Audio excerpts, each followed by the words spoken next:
Give y'all a chance to realize I'm here.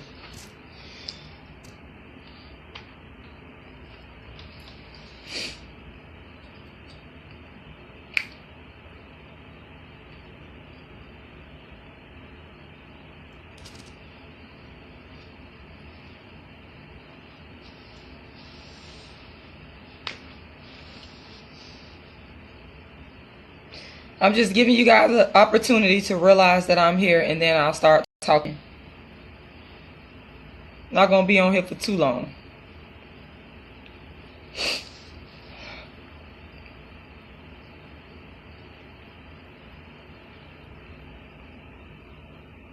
I ain't gonna be on here for too long. So the notifications that's popping up, that's saying that I'm live, y'all better catch me while you could catch me.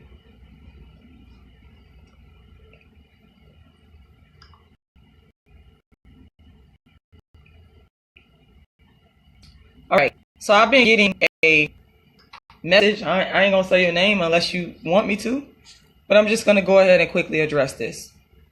I'm not watching no videos by any non-dark skinned people about darkism or colorism. I'm not going to do it. Because here's why. When I talk about this concept, and if you haven't read my book yet, Darkism, 25 Ways Dark-Skinned People Are Discriminated Against, one of the terms in the book is systemic economic darkism. Systemic economic darkism is basically the strangleholding of dark-skinned people economically worldwide. Now, in my thesis to obtain my master's degree from the University of South Florida, and one person, I've been interviewed by a lot of people over the years. Shout out to all of y'all.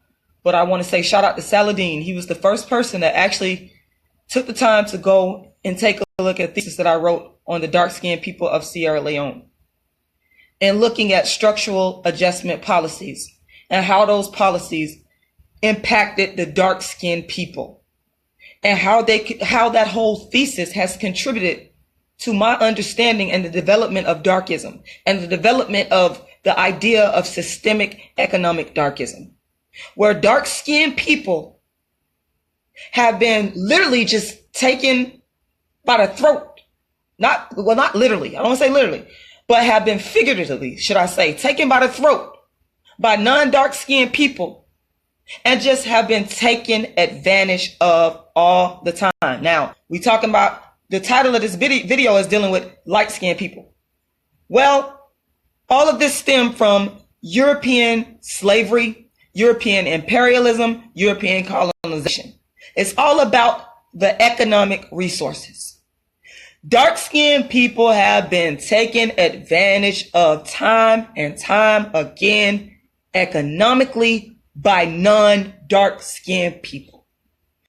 So when you see this video of this woman that is making this video speaking on darkism, I call it darkism. Some would say colorism. I call it darkism.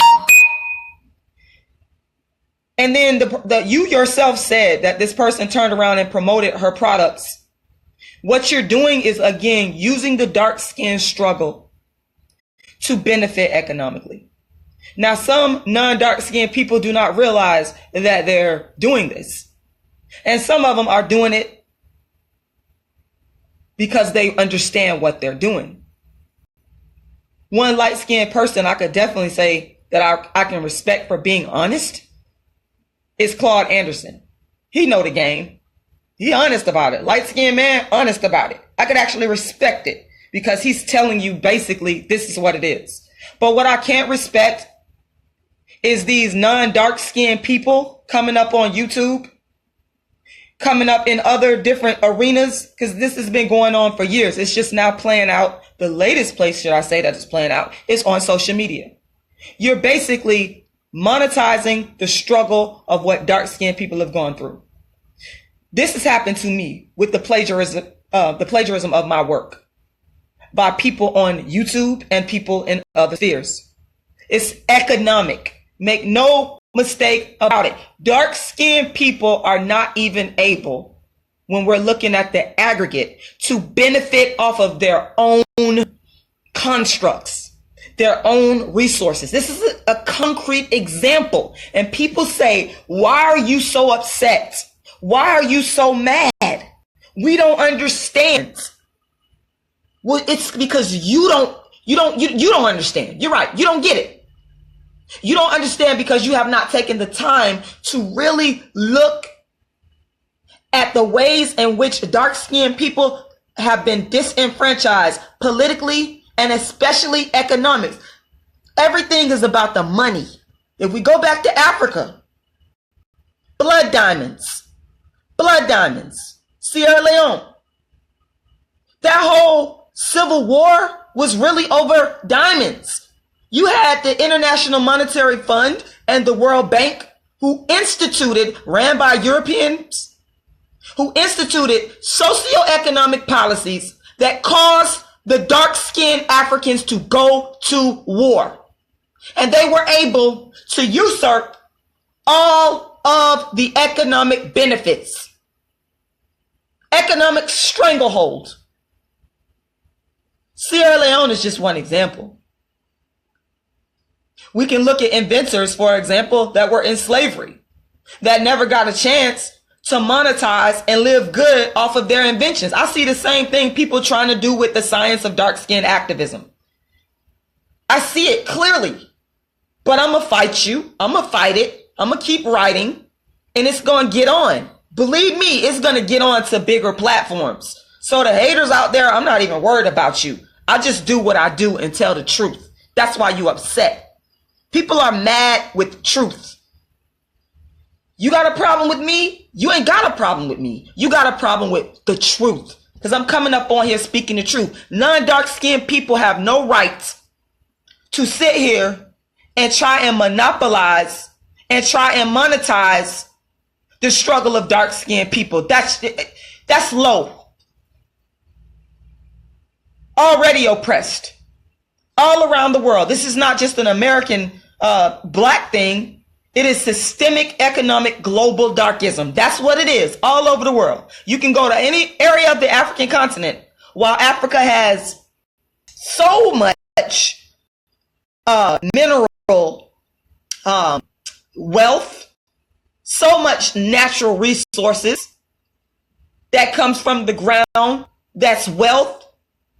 Show me how the majority of African people, the dark-skinned people in Africa, are benefiting from it. They're not. They never have, truly.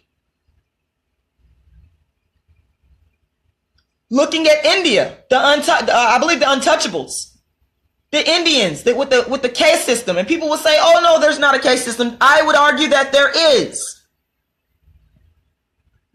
Look at who's in poverty over there. Look at somebody's talking about Brazil, Trevor Thomas.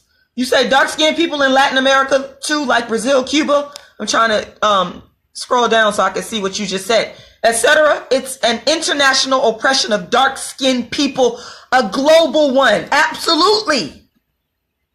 So why are you trying to further exploit dark-skinned people by usurping our struggles and our stories and monetizing them and putting it out there in various platforms? This is darkism. We can deny it. We can be in denial. And let me tell you something. One dark-skinned person winning ain't enough. That's a problem that black people have within ourselves. One dark-skinned person winning is not enough until there are millions of dark-skinned people that are equal in terms of their economic capacity, their political and social capacity to non-dark-skinned people. We have not arrived at all. I'm also upset personally because I see people since 2015, black people, white people, sit back and plagiarize my work and not give credit. There's a form of dark-skinned female oppression. No, I'm here to tell you, because I'm the historian here of dark-skinned activism. I am here to tell you that no one, people will sit here and lie and say, Rashida Strober, you are not the world's first dark-skinned activist. When in fact, and I told you guys before, I only care about what is factual. When in fact, I actually created the very words dark-skinned activists, dark-skinned activism, the science of dark-skinned activism. When in fact, I'm actually the first person, whether you like me or not, I only care about what is factual. I'm actually the first artist, author, actress, commentator to focus my work only on dark skin. No one has ever done that. And so instead of people giving credit and saying, no, I got these ideas from Rashida, they will plagiarize. We're in the age of social media. Go make videos regarding what I'm talking about. I got somebody that wants to come on here. Hold on. Let's let them on here. Hold on. See what you got to say.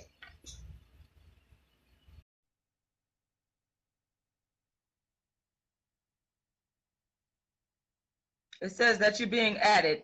So hopefully you're able to come into the conversation.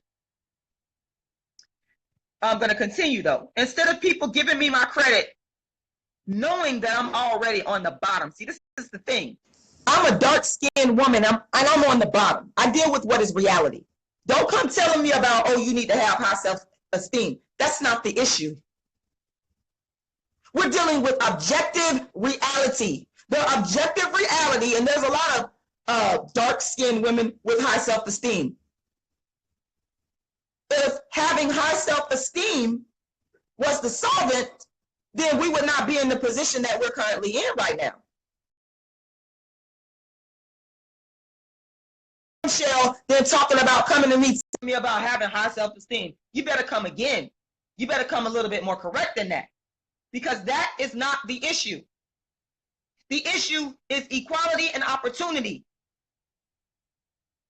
And here we see that dark-skinned people are not given the same opportunities as their non-dark-skinned counterparts. We see that over and over and over again. So that is why when this person came to me with this video, with this woman, this non-dark-skinned woman, I don't know if she's a non-dark-skinned black woman. I don't know if she's a non-dark-skinned mixed woman. I don't know. But I know that she's light-skinned. Speaking on the whole issue of dark-skin discrimination, and then you turn around and pitch your products, you're fake. You're an exploiter. You are an exploiter. You are exploiting the dark-skin struggle. I didn't even watch the video because I knew what time it was when I think I must have watched, my computer just went off. I think I must have watched maybe 30 seconds of it and immediately detected the BS. You're exploiting my dark-skin struggle. You're monetizing off of my dark-skin struggle. I don't respect you at all. What you're saying is nothing new. I'm the world's first dark-skinned activist. Been saying it. But because I'm dark-skinned, I can't get credit for it. That's what happens. Because see, there can't, under a system of darkism, global darkism, there can't be many dark-skinned people that are successful. They'll only let a few through in everything. They will only let a few black people through. But when you start to really get down to the dark skin numbers, they'll only let a small percentage through. So why are you trying to usurp the struggle of dark skinned people, particularly dark skinned women? I think it's despicable. I think it is absolutely despicable. So I'm not interested in watching this person's commentary because I see exactly what it's about. You're not sincere. What you're doing is riding a wave, and I call BS when I see it. You're riding the wave of the Black Panther movie where dark-skinned women were in principal roles. You're riding that wave right now. You're insincere, because that's why I always call the name of Cola Booth, because Cola Booth and myself, keeping it 100, you can do your research on it. I always tell you guys to do your research. We are the only two people that have consistently, and see, when you look at consistency, consistency, you can really tell if somebody is sincere about something. So you see, before social media was even thought about, I've been the world's first dark-skinned activist. I've been speaking on the science of dark-skinned activism in my community. And you damn right I should be respected for it. And you damn right I shouldn't be plagiarized. I deserve my just due, economically, socially, and politically. And I'm not flattered, nor am I appreciative of a non-dark-skinned person coming in and usurping the work, the sincere work, because you must understand that when I started in 1998 and Cola Booth before me, you got to be built for this. And the way that you're built for it is this: you just do it. You don't think, you just do. I don't got to think about being the world's first dark-skinned activist. I just am. I just do it. I wake up doing it. I do it in my sleep. So I could tell when someone is not being sincere. I could tell when you just come and talking about dark skin because you want views, because you want a piece of that pie. Spat on you. You hearing it live and direct from the world's first dark-skinned activist, Rashida Strober, from the creator and the inventor of the science of dark-skinned activism, Rashida Strober, from the woman who's written more books than anyone in the world on dark skin, from the queen of dark skin, from the one that actually has the legitimacy to really speak on it, because I live this life for real. Ain't nothing fake about me, whether you like me or not, which is not my issue. There's nothing fake about me. I do what I do for real. Somebody says that I'm ignoring their comment. Hold on one second. Let's see. I'm trying to scroll down on my phone.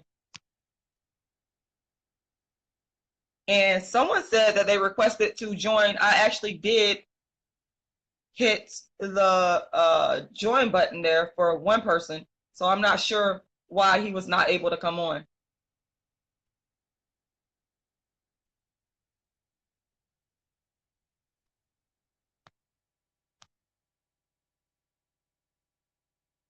If you hold on, let me see something, because I'm trying to work the requested. Let me hit approve. You can join. I'm ready. I hope you are.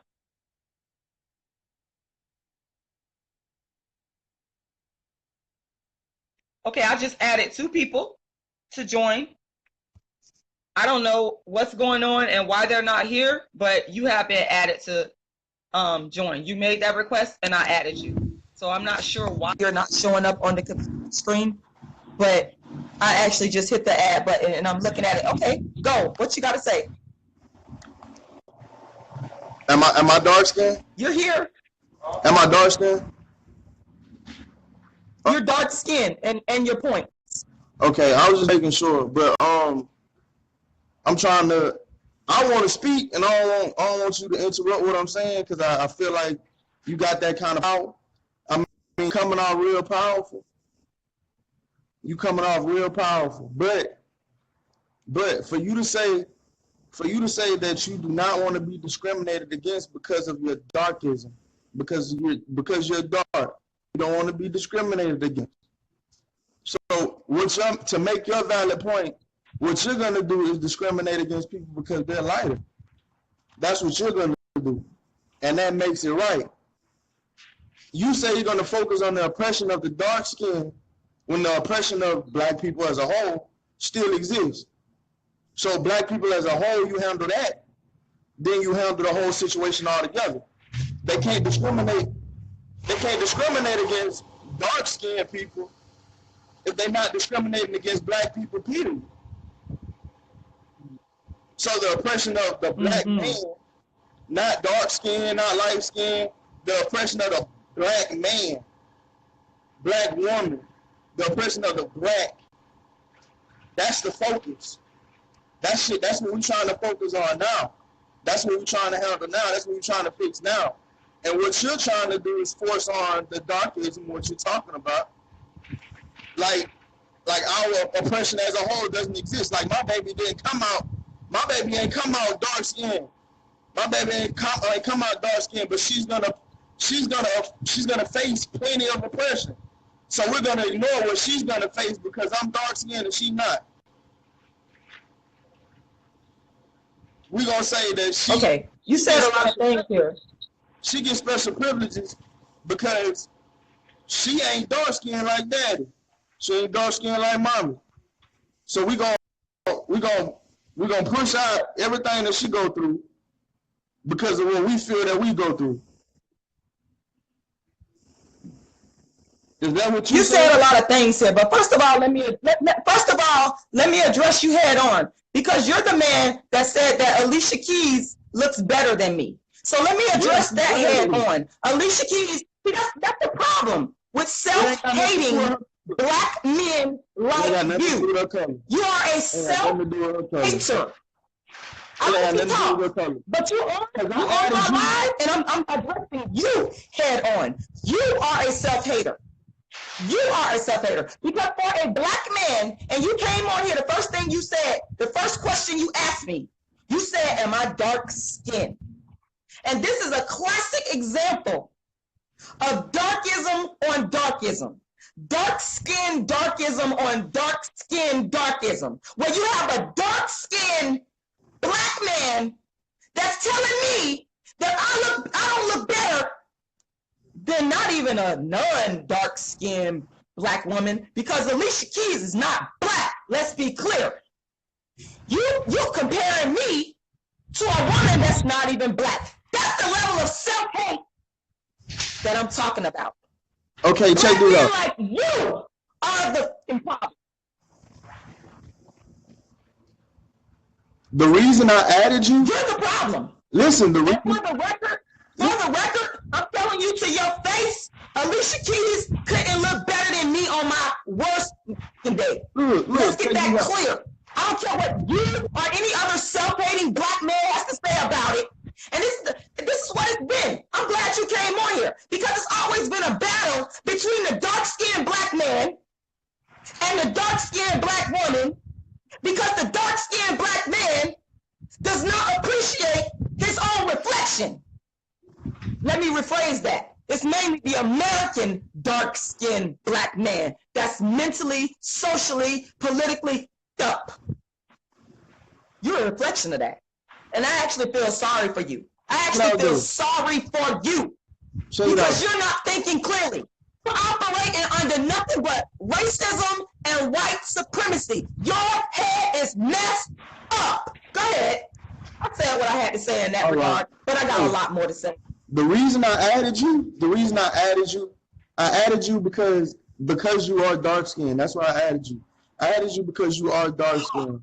Really? I find that hard to believe by a man that said, let's be clear what you said. Like I said, Alicia Keys looks better than me.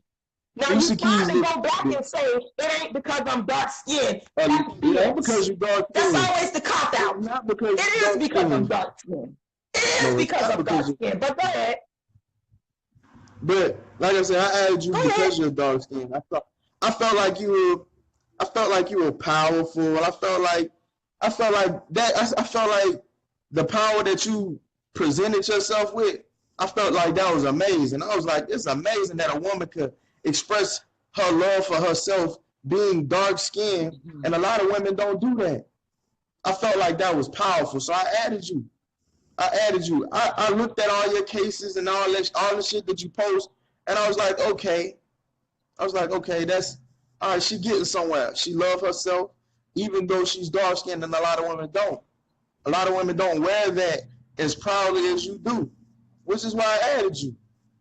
But most recently, the shit you've been on is like, is discriminatory. The shit you on is racist against your own race. Specifically racist against your own race. Give me specifics. If don't name more, you say get to the point where this black woman, she has the potential to be great. She has the potential to be great. But what she has to do is she has to put a focus on all of us. All of us, because all of us go through oppression, not just dark-skinned people. No, No. an example. You said an example is me. Look at me. Look at me. She said you said something about what was the actress? What was the actress? The chick that played. Angela Bassett. I know exactly what I said. Now say it again for the record. But go ahead. Okay, in some lights, motherfuckers will say I'm light skinned. In some lights, motherfuckers will say I'm light skinned, but that don't matter. People don't even know what color I am. People don't say I'm dark skinned. A lot of people say I'm dark skinned. A lot of people say I'm light skinned. A lot of people say I'm brown skinned. Don't nobody know what color I am based on the pictures they looking at. So you can't just sit there and say that lady got made up to look dark skinned just to play the part. You can't even say she light skinned just because looking at you ain't sure the lady Let me speak, because what you're doing right now is making assumptions. We're talking to each other face to face. You made an assumption. Virtually. You made an assumption by saying what I said. She could have been fixed up to be light. What I said. She could have been fixed about up Angela Bassett. And I'm again. Let me let him talk, because I know exactly what I said. Go ahead. She could have been fixed up to look light. You know, Rosa Parks movie. Right or wrong, she could have been fixed up in the Rosa Parks movie. You said she was fixed up to be dark because a dark-skinned woman wasn't good enough to play the part that she was playing. That's not what I said. Yes, you did. What I said. People make it seem like was that Angela Bassett. Okay, he gonna overtalk me. Go ahead though, because I don't backtrack at all for nobody. What I said was Angela Bassett, and I'm saying it again. Angela Bassett should not have been given the role of Queen Mother. It should have gone to a dark-skinned, kinky-haired woman. And the reason I said that is that we are going to deal with the representation of the African continent. Africa has over 1 billion plus people, the majority of which are dark-skinned. Angela Bassett is not a dark-skinned woman. She is a brown-skinned woman. And the role should have went to a dark-skinned woman. That is what I said. Full service, day one. All you gotta do is drain. I got it up top. He out there talking to somebody else. But you know what? I ain't got time for it. Because I know what I said. Address what I said. Address the truth. Address the truth of that. Address the issue that I made regarding why couldn't a dark-skinned black woman play Queen Mother when we are dealing with a film that is supposed to be representing Africa. And again, the facts show that Africa has over 1 billion plus people, majority of which are dark-skinned. Deal with that. Deal with that. Because if you're gonna talk about what I said, we're going to get down to the nitty-gritty and to the facts of what I said, and we're going to go back and forth in regards to those facts and deal with that. I'll wait. I'm ready.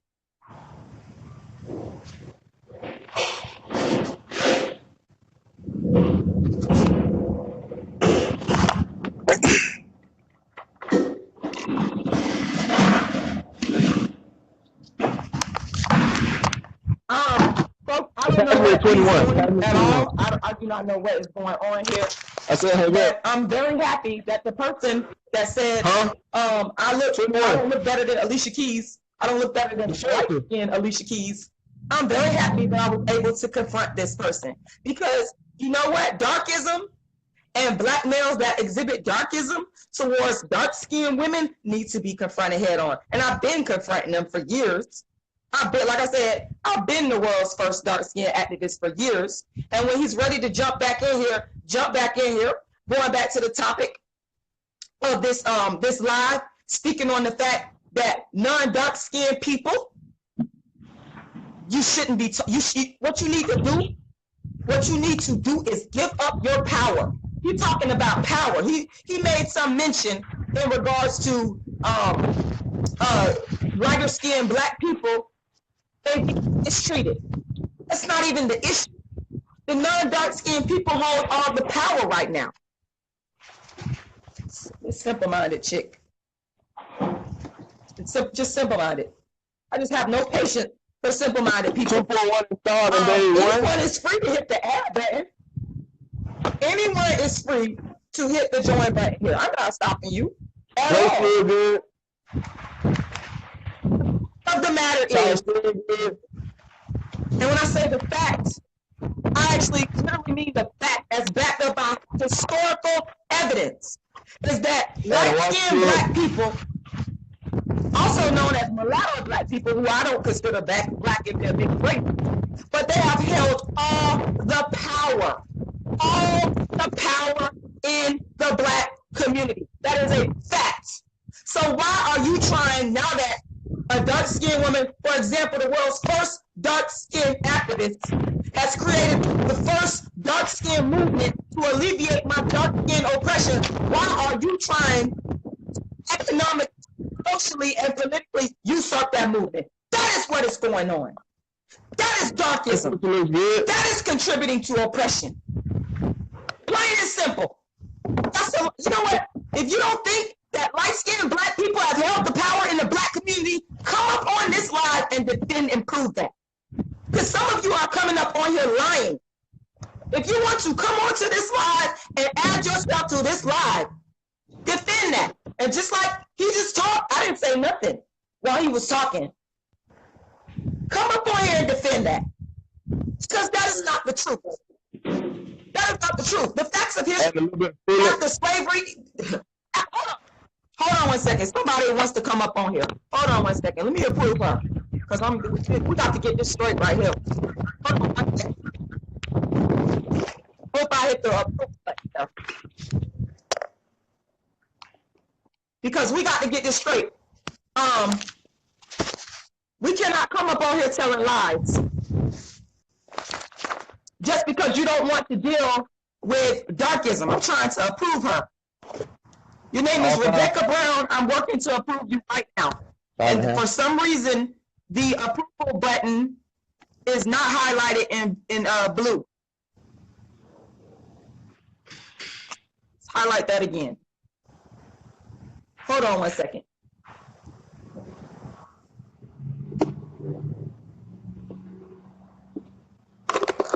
I don't know why I can't approve her, but I really would like to approve her because she's coming up on here saying that light-skinned people basically don't have no power in the black community. No, you're wrong. You're absolutely incorrect on that. How could you say, hold on one second. Hold on one second. I'm trying to approve you right now, Rebecca Brown. I don't know what is going on. I don't know how you could. Light-skinned black people don't really hold the power in the black community when the first so-called black president was light-skinned. The top job in the world. You're making no sense. You're making absolutely zero sense. It's either that or you're just in deep denial and you don't want to admit to the truth, because sometimes that's what people will do. They'll come up with all kinds of different rationalizations. They hold the economic, political, and social power. That's always been the case. All you have to do is take a brief study of history, and you would look at slavery, look at Reconstruction. My God, this is insane. There we go. I got it. I just approved you. I'm adding you right now, Rebecca Brown, because I really want to hear this. I really want to hear this. I really want to hear the rationalization for this. Hello?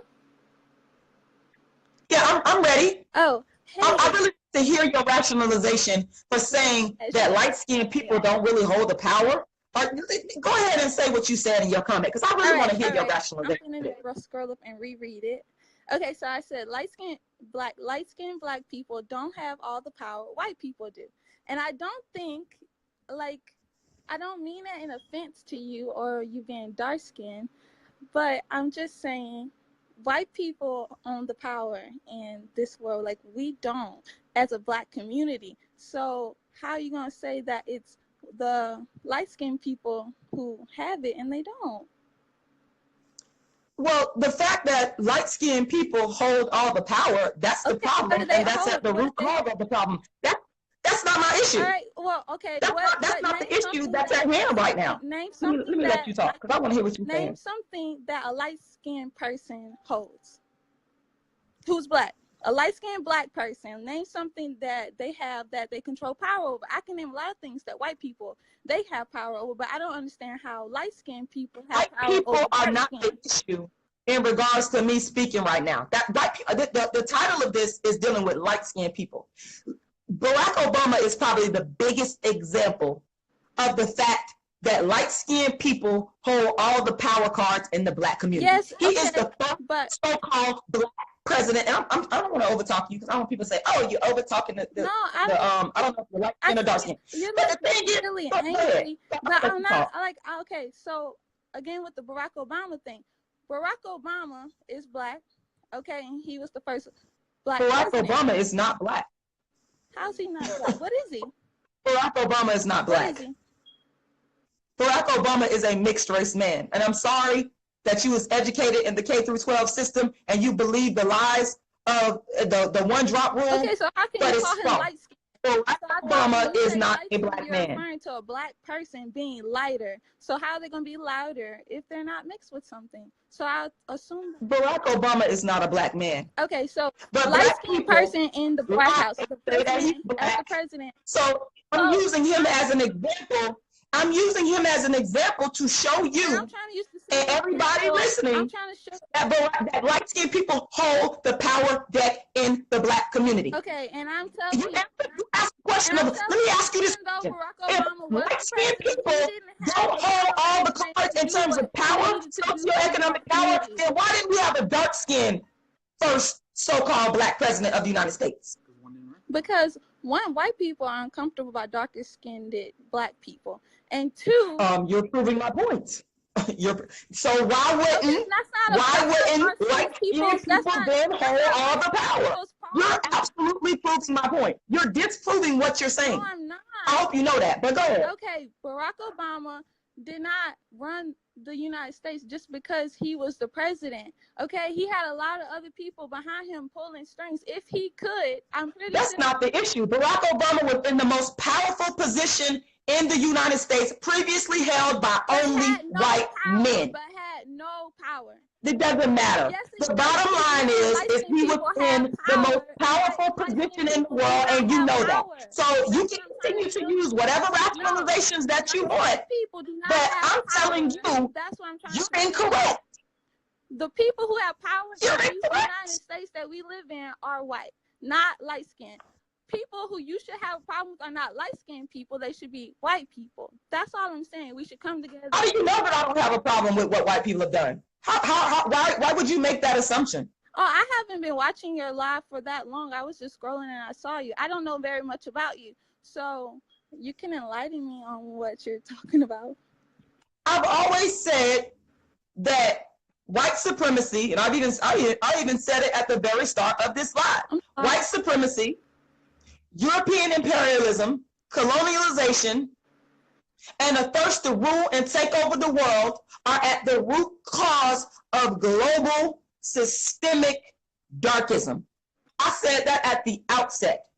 The issue for me is we're not going to sit here and wait for white people. They're not going to solve the problem. So now what we have is an intra-race problem.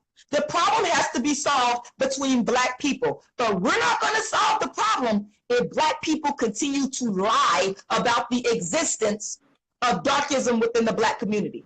If black people continue to deny and lie about who really holds the power in the black community.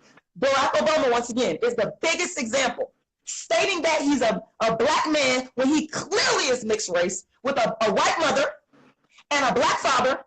That right there is darkism in and of itself, to me. Because the man is not black, he's mixed race. But because black people want so bad to feel some type of way that makes them feel good about themselves, they want to claim everybody who is actually not black. That, to me, is darkism. Barack Obama is not black, but I used him as an example because most black people in the black community believe that he's black. And this black, quote unquote, black light-skinned man held the most powerful position in the world, president of the United States, previously held by white men only. Okay. If that is not the usurpation of black power in the black community, I don't know what other example to give you. Okay, That's probably so the biggest. I'm gonna state what I assume you're saying, and then you tell me if I'm wrong, and then I'm gonna state what I have to say. Okay, so I assume you are saying the problem is no longer with the white man; it's now with the light-skinned man having power over the dark-skinned man. We should fix. That's not what I'm saying. Okay, so what are you? You're not saying that the dark skins and the light skins should supposedly like kick out the light skinned people because they're not really. That's not what I'm saying. That's not what I'm saying at all. I've never said that. What I am saying is what I've done as a dark-skinned, oppressed Black woman back in 1998 is created a science called dark skin activism as a way to help me, first of all, heal myself and what I've gone through as a dark-skinned person living in the world. And then that has developed into a bigger economic, systemic, global, social problem called darkism. Okay. Where not just Marie Strober, dark-skinned Marie Strober, has experienced. A problem with how I'm trying to explain to you. I know. I want to say that I do think it's a problem with how dark-skinned people are treated and how they don't get as much recognition as, like, you know, the lighter-skinned people. I do understand you there, and I don't know what you've been through because, again, I haven't been on your page for very long, and I was just scrolling, and I saw you, and I was like, what is this girl talking about? So I just wanted to come here, and I want to see, and then I realized that I think that maybe what you've experienced, I don't know what it is, but what you experienced as being a dark-skinned girl, having it been negative, is now affecting how you feel on, like, light-skinned people because apparently you saw that they got treated better. But I just want to say that we are all, I'm just fighting for the pro-Black everything. I think we're all like the same. I think we all have one common enemy, and that is like white supremacy, okay? And I just want to say, I'm sorry for coming on here and making you more upset, but you can continue, or I can leave, and I'll just let you guys have that, all right? I mean, you're not making me upset because this is how I feel all the time. It's not anything that you or anybody else is doing to me specifically on this particular live stream to make me upset. What it is a whole system that I am speaking on that I have been born into, that I have grown into and begin to function in, that is dysfunctional. Okay, so this is not about you making me upset, or not a young man on here that was on here previously, he did make me upset because he directly told me that I was ugly and that a light-skinned Alicia Keys looks better than me. What? So that's why, yes. But as far as you, I'm not upset about that. What you're doing is you coming on here and you're trying to understand where it is that I am coming from. And I am explaining it to you in the best way that I can. Right. And this is not about a war between light-skinned people and dark-skinned people. This is about dark-skinned people having the same equality as non-dark-skinned people throughout the world.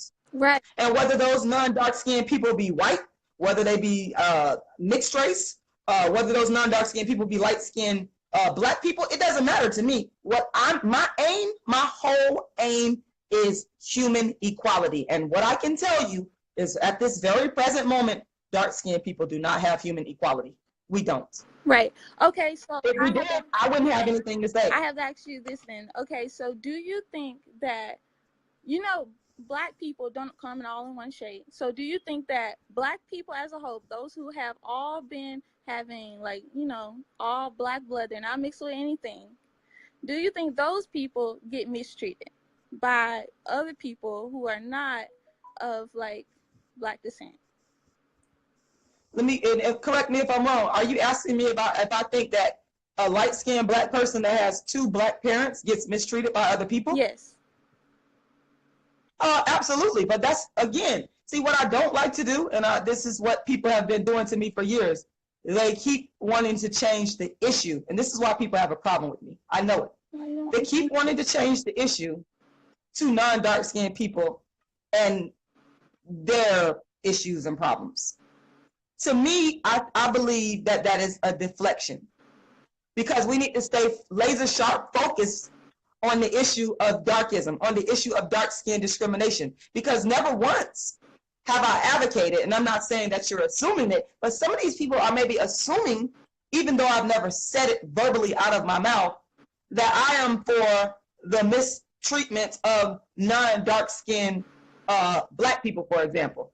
When nothing in my history, and you could do your research on social media, you can do your research on Google, you can do it anywhere, nothing in my history has ever said, go abuse a light-skinned person.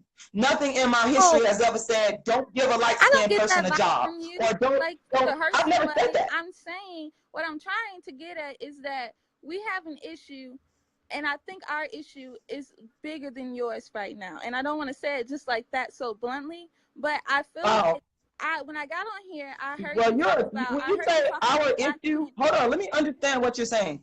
When you say our issue is bigger than yours, who is the our and who is the yours? Is a black community, and how we get treated in America.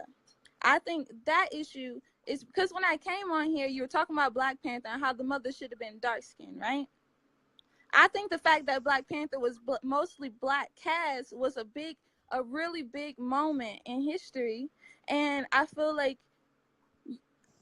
pinpointing the fact that Angela Bassett, is that her name, is not a dark Naomi, what's her name? It's like, to me, it's just demeaning the movie and the moment that is having an impact on us as a Black community. Right? But that's to you, and therein lies the problem. I don't think like that. That's why I'm the world's first dark-skinned activist. That's why I can get on any platform and say what I say and call out darkism. So when you, again, and I want to be real clear, you're saying our issue is bigger than yours. When you say, now you did explain that you mean our, you said Black people. When you say yours, are you saying that me as a dark-skinned person creating a movement around dark-skin equality? Is that what you mean by yours? Yes. That sounds so hard, but I'm just being completely honest right now. No. The honesty, I love honesty, even if I don't agree with it. Well, I disagree with you. I think that if Black people are really going to solve the problem, the Black problem throughout the African diaspora all over the world, then we are going to have to deal with the problem of darkism. I think that is at the root cause of it. Why? Because the people, again, let me go back to the facts. The fact of the matter is that Africa, 1 billion plus people, majority of which are dark skinned. We are going to have to deal with darkism. We're going to have to be honest about it and deal with it head on. How do we deal with it? We really deal with it on an economic and a political level. That's how we deal with it. We can't have Black people, we can't have light-skinned Black people, for example. She says, I'm confused that think that ladies were dark. We're all Black, saying this. I'm not jumping on that bandwagon. You're dealing with a person that have been in Black liberation movements before, okay? And I kind of took myself out of that and created this sector of dark skin, the science of dark skin activism, because I saw that Black people really did not want to deal with how dark skinned people are mistreated. They didn't want to do it in academia. Well, I've tried to have this type of conversation with professors. They didn't want to deal with it. They have their way of getting around it. They didn't want to deal with it. Now they're dealing with it in the popular media in a sense because the issue has been pushed forward by people like me. But people did not want to deal specifically with, because I only deal with darkism. I'm gonna be honest with you. That's what I do. So for you to say that to me, I can't do that. Now, for you, if you believe, and I'm gonna sit here and I'm gonna say to you and encourage you, if you believe that there's a lot of issues within the Black community that need to be addressed and solved, guess what? Jump right in there and become one of the problem solvers. You're free to jump in there and contribute to the Black liberation struggle worldwide. This is my contribution as the world's first dark-skinned activist. I cannot waver from dark-skinned activism. Me dealing with only Black people's issues and saying I'm gonna work with all Black people's issues, that's not my calling. To be honest with you, me dealing with darkism and the science of dark-skinned activism is dealing with all Black people's issues. That's how I see it. So I mean, I don't know what answer you're looking for, but that's my answer. I cannot subscribe to this all Black people. I've heard that argument more times than I can count. I cannot do that. Okay. That's just pretty much it's just a deflection for me. It's just a way to take the attention off of the dark skin issue because many people are simply not comfortable with it. So again, I'm here to agitate and push it and force it and make people uncomfortable. I like when people are uncomfortable. I like when people are angry because we should be, because that's how things change. People being comfortable and keeping it the way that it is, that's the problem. Okay, well, I really do hope you guys the best in that endeavor, if that's actually the right word. Well, I want to, I actually, let me say this to you. I know you might be like, oh, her tone. I want to say to you that I actually respect you for coming on here. I really do. I respect you and the guy that said Alicia Keys looks better than me because I'm dark. I respect y'all for coming on here, even though I don't agree with you. Because many people would not do this. And this is what I said. If you got an issue with anything that I'm saying, I'm so happy to come on live. I wish I could see your face. I can't. But the fact of you coming on here is, to me, progress. Thank you. I really appreciate it. Okay. Well, you guys have a nice evening, and I'll go. Bye-bye. You too. Thank you. Oh, Lord. How did I mess up? I'm sorry. Okay. So yes, I don't know, in the little bit of time I have left, and I may just do this again because I see that, I got somebody else. Hold on 1 second. Taya. Let's see what Taya has to add to this. I'm adding you right now. Taya, I'm adding you right now. I would like to say that I am very appreciative. I'm still kind of angry again that we have Taya. How you doing? Thanks for coming on. First of all, how you doing? Oh, absolutely wonderful. First of all, I appreciate you. Thank you for accepting. So I have actually followed you for a long time. Let me say this. One, I'm not even here to argue with you. I absolutely respect you. I love you. I love your skin. I love everything about you. Thank you. So I love you too, as a human being. So, thank you.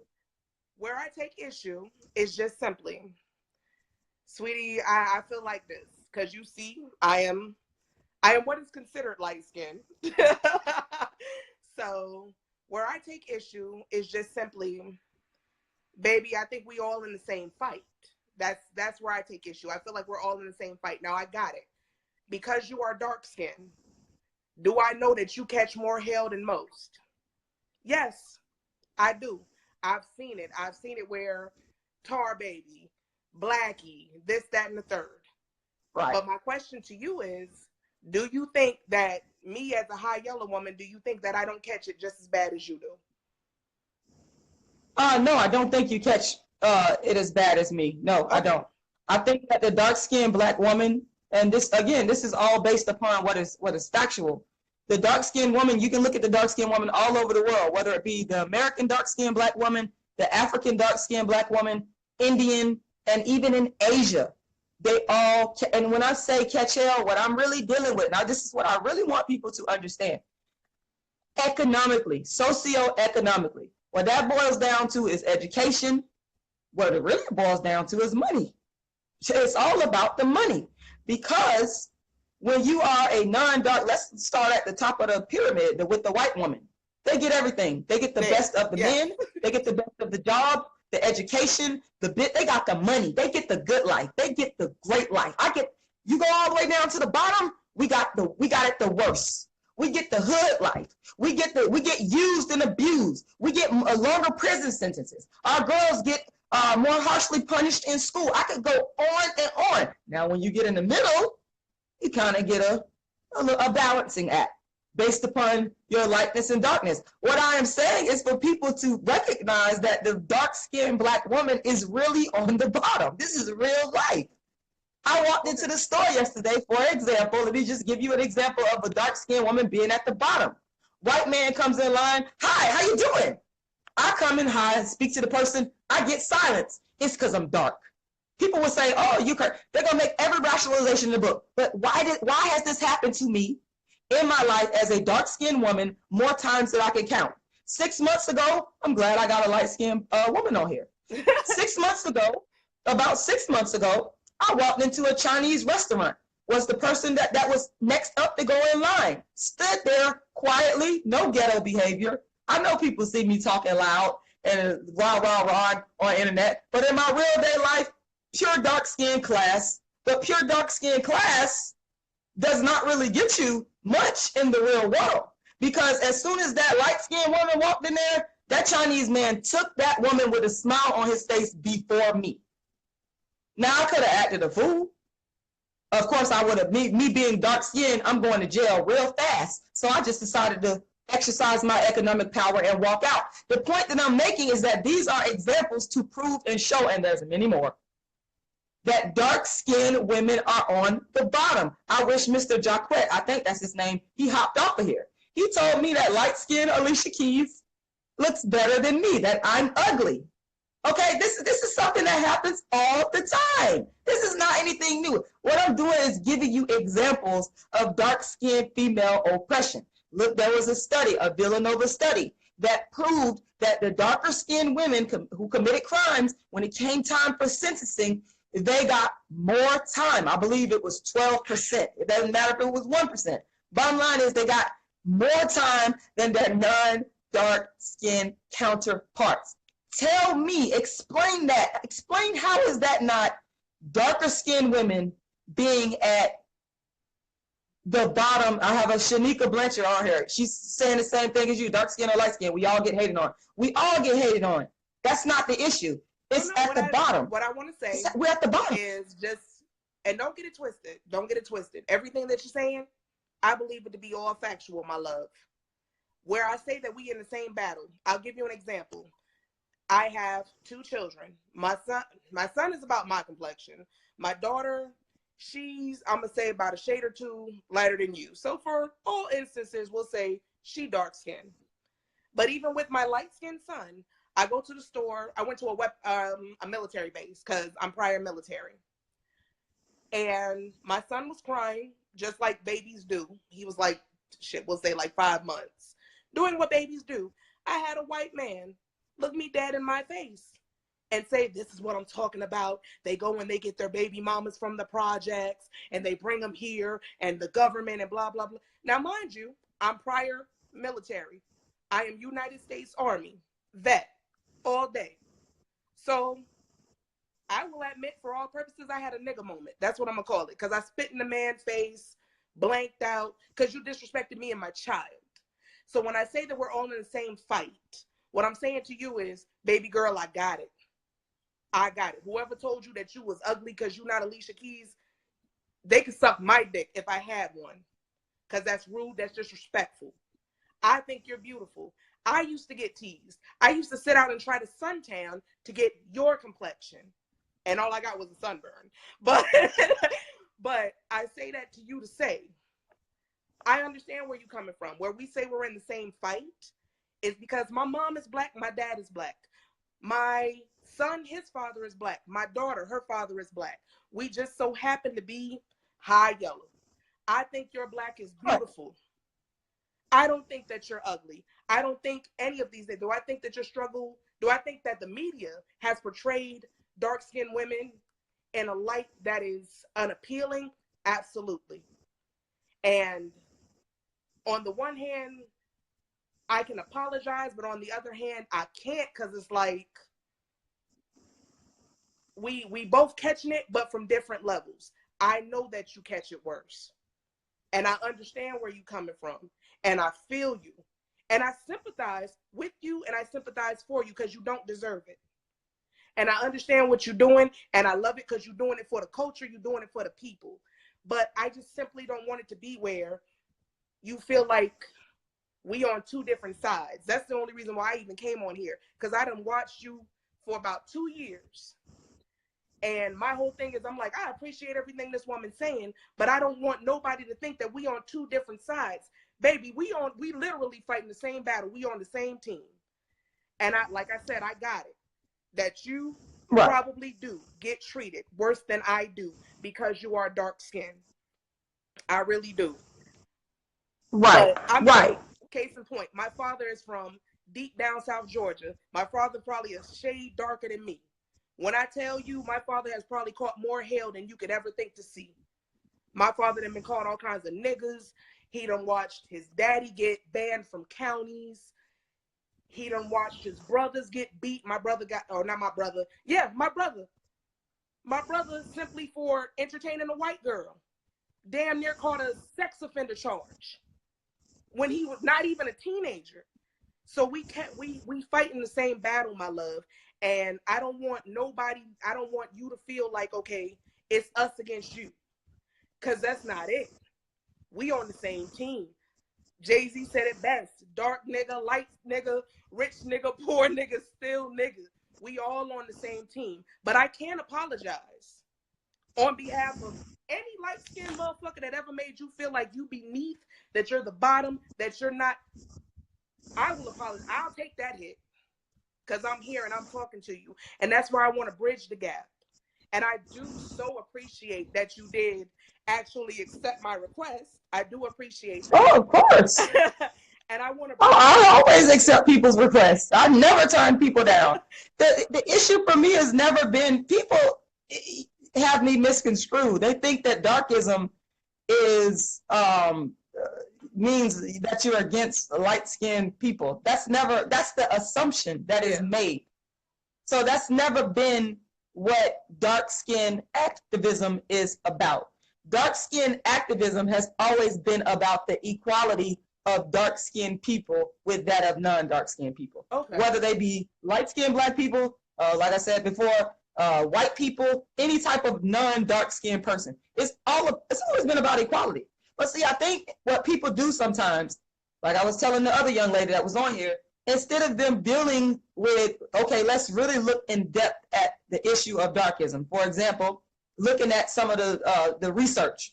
I talked about the black girls, for example, the dark-skinned black girls getting more harsher punishment than their non-dark-skinned counterparts. That was a study conducted by the New York Times. So instead of people looking at the details like that, that's what I'm looking at. That's where I get my science from, looking at the research, looking at colorism. First, I looked at colorism, and I said, okay, you've got all these scholars talking about colorism. Oh, it's not going far enough. For me, let's talk about dark skin. Let's talk about, and then we got these scholars talking about colorism, but in the same vein, they're still showing and proving that the lighter you are, the better your life chances. When we talk about life chances, we're talking about education-wise, who you're gonna marry. Are you gonna marry into the upper echelons? A rich man, a poor man, a middle-class man. These scholars have done these studies and clearly shown that the lighter you are, the better your life chances. But the problem is that I found is they never really wanted to delve deep into looking at the impact of darkism, of the dark skin discrimination on a worldwide level. So for me in my head, this has never been about, oh, let me create something to hate light-skinned people or divide black. That thought never even came out. What came in my head when I created this dark skin activism is black men, number one, and their discrimination as proven by, I got to keep calling you out because you did say that light-skinned Alicia Keys looks better than dark-skinned me. I'm going to run that in the ground. I hope you come back on here. But he said it. That was his words and not mine. So black men like him who have been attacking dark-skinned women for years, I wanted their approval. That's number one. Number two, looking at the economic situation. I think that this is the part that people really keep missing. That's why I'm looking at the details. Dark-skinned people all over the world are disenfranchised economically more than any other skin tone. When dark-skinned people become equal, we get that money. This is about the money. Make no mistake about it. And people will get angry and upset with me and say, oh, you're materialistic. No. Me being material, you should be glad I'm materialistic and dark-skinned. You should be happy. No. After all that dark-skinned people, you mean to tell me you mad because I want some money? And that don't make any sense to me, given the majority of dark-skinned people are in poverty. So what I'm trying to say to you, and I'm glad you're on here as a light-skinned black person, that I can say this to who's thinking division or who think that I maybe don't think that all black people are in the same struggle. That's not the origin of why this started. Because I worked in the Uhuru movement. Let me go back on my history. A lot of people don't know my actual activist history. I worked in the Uhuru movement for a long time, almost 10 years, from around 98 or 99 to 2005. In that movement, there's all black people, all skin tones. White people are even working the movement. Do the research. It's right there. The brother Ghazi is one of the leaders in the movement. He's big on social media. He's one of the leaders in the movement currently. But the thing is, I worked in that movement for years for all black people, providing all kinds of grassroots services like tutoring for all. I didn't just tutor dark-skinned children. There was light-skinned children up in there as well. We might have had different races is the point. Different skin tones is the point. So I never went into this thinking, oh my God, let me create something to divide black people. Black people have done we've been doing that way before I came along. Exactly. Can't blame that on me. Exactly. What I did was focus on, like I said, the two things. The black man and Jacquet is, I hope I'm not mispronouncing your name, but Jacquet is a major example of why I do what I do. In my head, you're telling me that I don't look good because I'm dark skinned.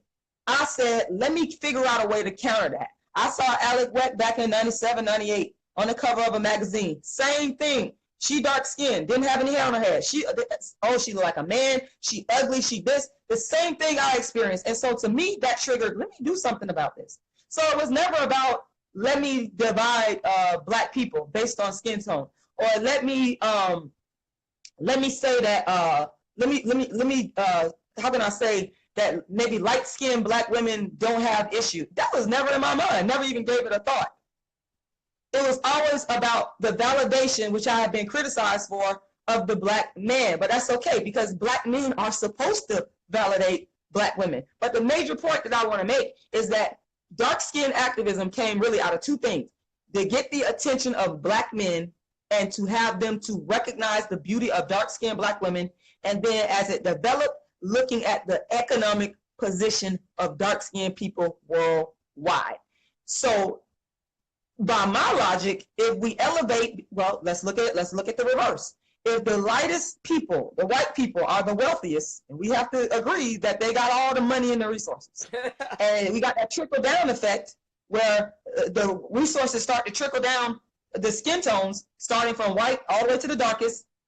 Well, it makes sense to me that if we equalize the economic position of dark-skinned people, then we will be elevating everybody, because dark-skinned people are already at the bottom anyway. So there's nowhere to go but up when you're at the bottom.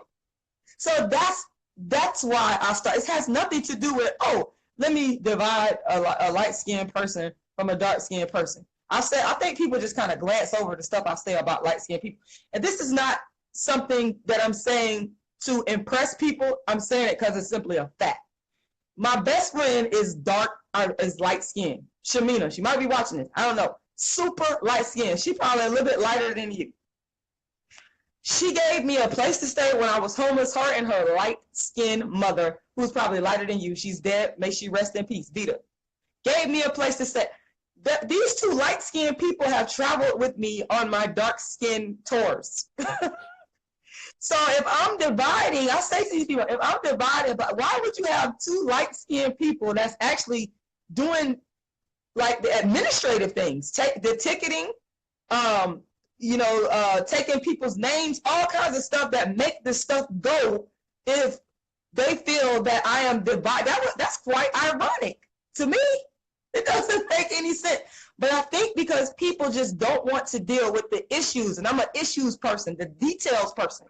Tell me why is Africa, Sierra Leone, I'll point them out. Why is Sierra Leone, why was these dark-skinned people fighting and killing each other over blood diamonds? Or why is this dark-skinned girl being suspended and she did the same exact thing as a non-dark-skinned girl? Why are you suspending her for more? This has happened. People don't want to deal with those details. I like dealing with those details. And that is where the science of dark skin activism comes out of. But I think where it comes from, and trust me, again, everything you said, absolutely respect, absolutely agree, because I've seen it. So I can't refute anything that you're saying, because I've seen it for myself. But right, the whole thing about it is, and I don't think so much that you're trying to cause separation. I think that what it is one, you're going off of what you've seen, what you've read, so you're going off of facts. And I like that because I like to go off of facts. I like to go off of something that's tangible, something I can look up for myself, so that way I know this is what it is.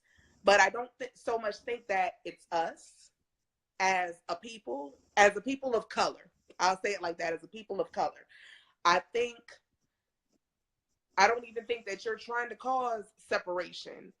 I guess where I become bothered or feel like it's an issue, because one thing that I don't want to see is, at the end of the day, Caucasian people caused majority of the separation in the first place. Heck, I didn't get this complexion because, somebody at the top of the tree didn't possibly get raped. Let's call a spade a spade. Let's call it what it is. So I know what it is. All I'm saying is, I get where you're coming from, but I think rather than to, how can I put it? Because again, I don't think that you're trying to separate anything. I think you're calling shit out. And the shit that you're calling out is factual. I've seen dark-skinned people get treated away. But I think on both ends of the spectrum, we're literally dealing with the same monster, just in a different way. Oh, definitely. I think we're dealing with the same monster in a different way. And I feel like rather than because you're right, if you at the bottom, ain't nowhere to go but up. Ain't nowhere to go but up. And right. I want to say, what's the girl name that's off the show Insecure? One thing that she said that I loved, and I'm taking it with me all day long. If you black, I want to see you make it. If you any person of color, light, brown, I want to see you make it. I want to see you make it. I want to see you make it. Because everything that you are saying is absolutely validated. Everything that you are saying is absolutely facts. But we're fighting the same beast. So the way that I feel about it is not so much that you personally, like you as one person, because let's be real, you as one person can't separate everybody. Shit, no. They're giving me way too much power. That's not even my objective. You as one person, you can't separate everybody. So don't think that that's how I feel about you. Like I said, I follow you and have been doing so for, again, I think about 2 years. Only because I did. And I'm glad that you explained, because I always have wanted to get your perspective on why you feel the way that you feel, why you say what you say. Because some people is like, well, she's this, she's that, and the third. Well, hold on. Now that I have the opportunity and the platform to speak to you, it's like, okay, well, let me go ahead and get where her mind is coming from, rather than to just say she an angry black woman.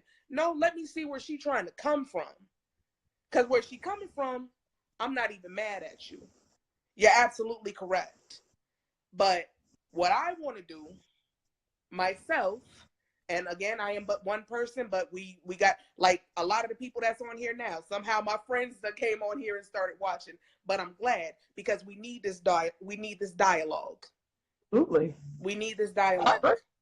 And I want it to be where all of us, because we fighting the same enemy at the end of the day. We fighting the same enemy. I done been called all kinds of niggas. I done been called I'm too light to be black. I'm too black to be white. So literally somebody like myself is in the middle. And that in and of itself, and to have 2 black parents, my father is black, my mother is black. I have a son who is my complexion. His father is black. So one day he gonna have to fight these battles himself.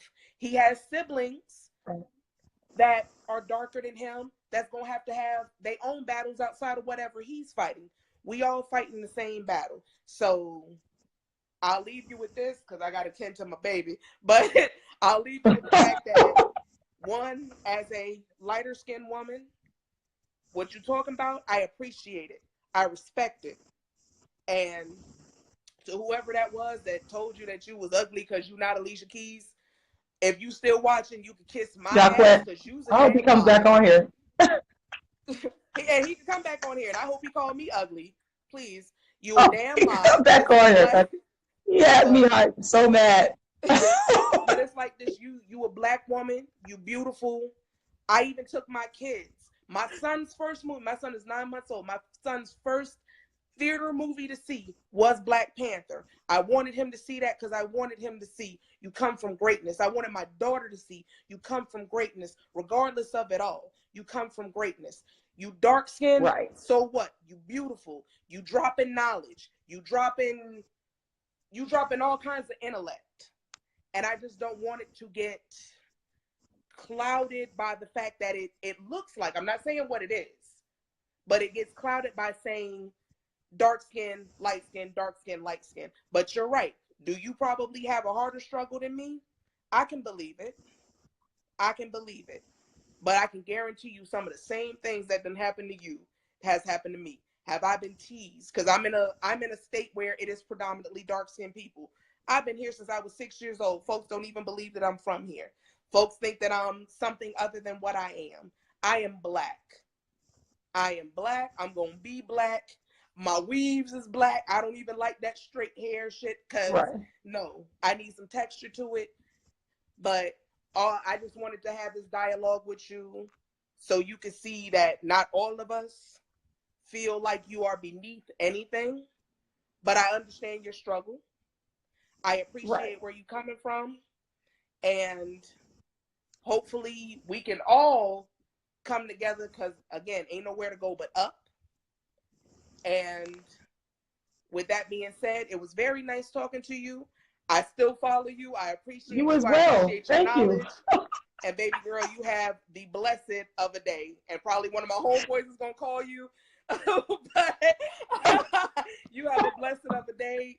If you ever had this dialogue again, I'll be more than happy. We can chop anytime. Anytime. I want to say, I say this all the time. I get so angry with people on Facebook that want to argue with me typing. So I say, why don't you come on and show your face and articulate? And when people do that, even if I disagree with you, that demands I'm very hard to respect you. I'm not going to lie to you. But when people do what you did, come on here, show your face, articulate your point. I got super mad respect. Even the dude, Jacquette, that said I was ugly. I respect y'all three for coming up on here. This to me is gold. Thank you. No, you're welcome, honey. You have a blessed day all day long. You too. Thank you. Thank you. Anytime. Thank you. All right, y'all. So there you have it. And go pick up Lauren, and I don't know what time it is because I wasn't even planning on being on here this long. I didn't know that people was gonna hop up on the live, which I absolutely love because I've been saying for like forever, hop up on here and talk to me about this. I need to see, I'm on Eastern time. So if anybody knows what time it is right now, could you please tell me the time? Because I can't see the time. Okay, Robert, if you want to, all you have to do, there's a way that you have to, yes, it is right now. You are absolutely right. Robert, if there's a way that there's, 1:15. Okay, so I got a little bit of time. So Robert, I don't know how they did it, but they went and I guess they made a request. So hold on one second. There we go. I think we got your request in. There we go. We got Robert coming up on here now. I'm loving this. I am absolutely loving this. Y'all tuned into the world's first dark-skinned activist. We got Robert on here now. What's going on, Robert? How you doing? I hope you ain't gonna come up on here like Jacquette was because he had me so angry. No, I got a little bit than that. From a male's perspective, from a black man's perspective, first of all, I want to start out by saying that, for one, I know Taya. We were actually stationed in Germany together, so with more as well. So I'm retired military as well. I have mixed children. I also have black children. When I was younger, living over in Europe, when in Rome or whatever. But as I got older and came into my consciousness and realized certain stuff, there's nothing more beautiful than a black woman, period. To me, when you talk about dark skin versus light skin, I understand what you're saying because I'm from Georgia. I'm originally from Savannah, Georgia. So, you know, I've come from that area where, you know, you have the dark skin and the light skin. And even if you look at it in school, the teachers, people are generally nicer to lighter skin tone women. You know, it's an assumption that they're nicer. It's an assumption that their attitudes are better in certain scenarios. It's also been said or assumed that because you're a dark skinned woman that you're more aggressive, you're more angry. You know, it's that whole angry black woman thing. But the thing is, you know, whether it's light skin or dark skin, to me, you know, I understand your point. Your point is this here. Yes, we're all black women, but you have to understand there is a separate struggle for being a dark-skinned black woman, in which I agree with. I don't disagree with that.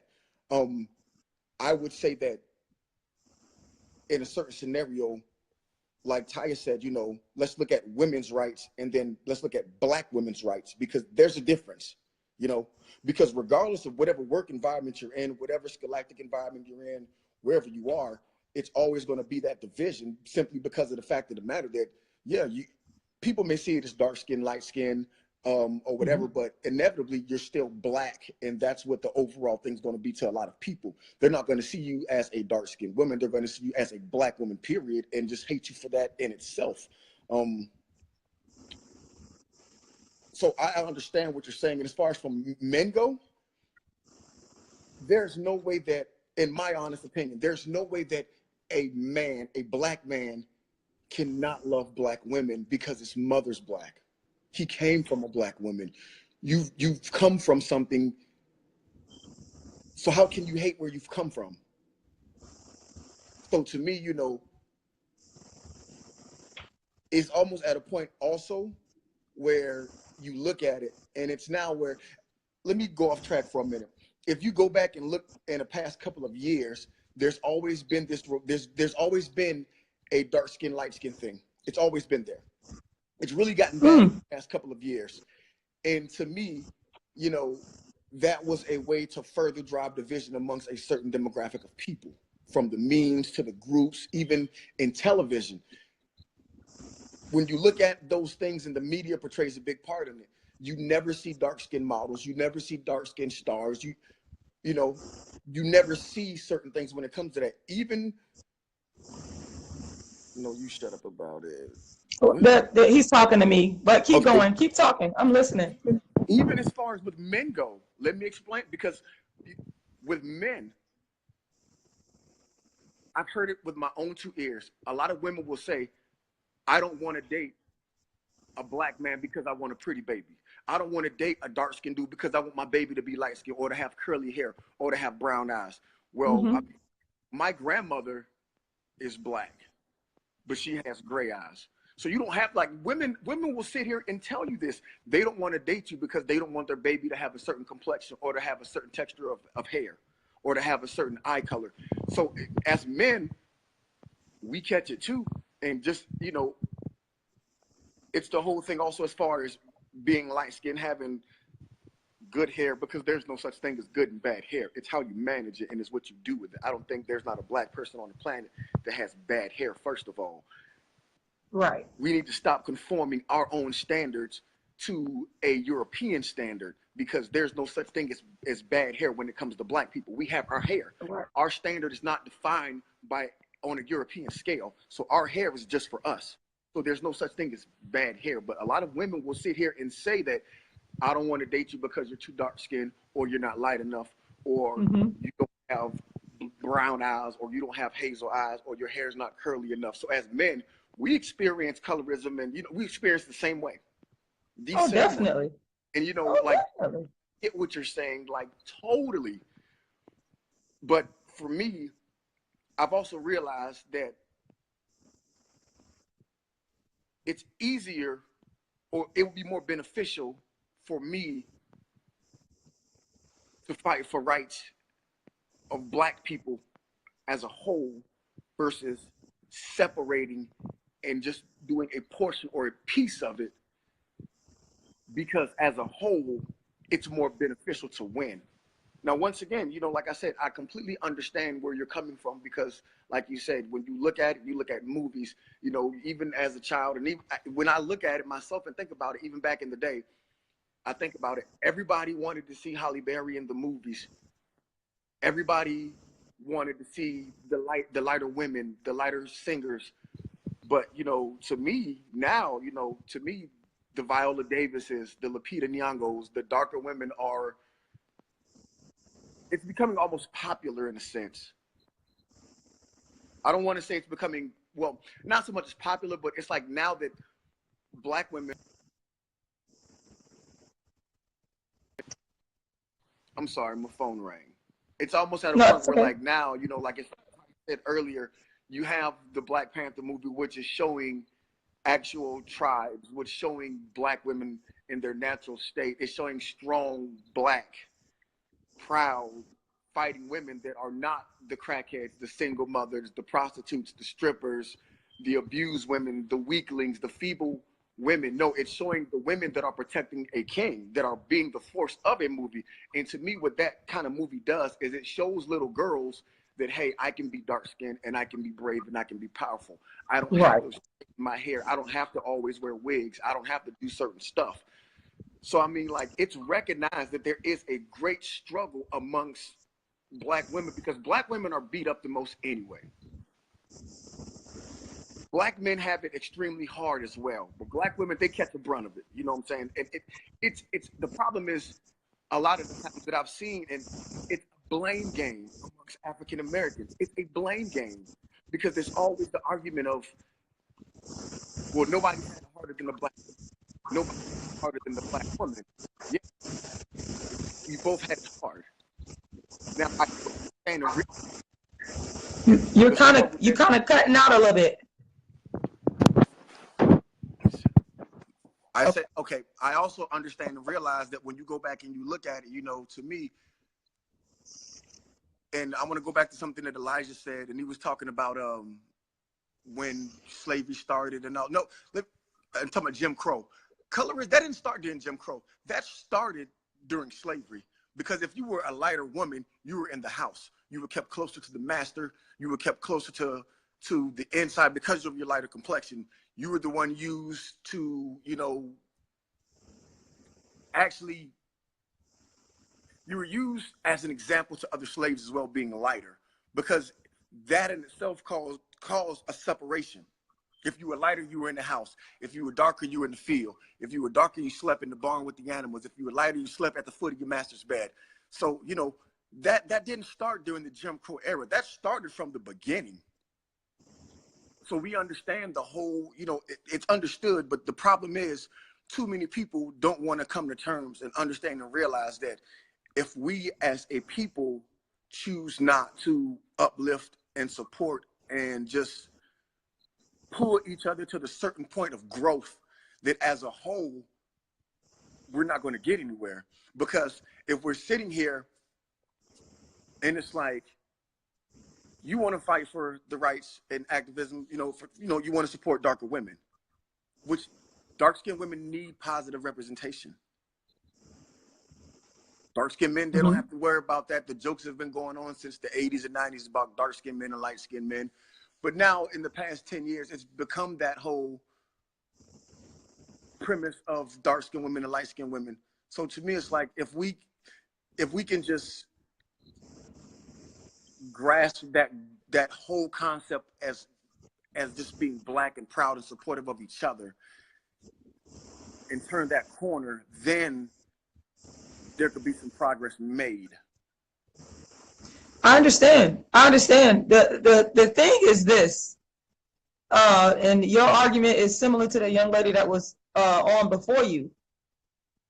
But again, I want to offer the same thing to you that I offered to her. The dark-skinned women, the problem is that the dark-skinned woman is on the bottom. So that's the problem. And then it's a bigger problem. The bigger problem is that dark-skinned people are on the bottom economically.